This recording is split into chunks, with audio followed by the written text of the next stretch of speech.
కట్టాలి బలి బలి బలి బలి బజరంగి జై బోలో బజరంగి బలి బలి బలి బలి బజరంగి జై బోలో బజరంగి కుడితే కుడితే పుట్టాలి హిందువుగా కుడితే పుట్టాలి హిందువుగా మన భారతదేశపు పౌరుడిగా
అలాగండి పక్క జరుగు ఇంకా ఇంకా ఇంకా గట్టిగా వచ్చేయాలి లోపల నుంచి బ్లడ్.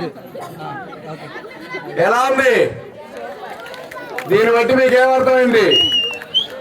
మన ముళ్ళపూడి తల్లులకి ఏమర్థమైంది?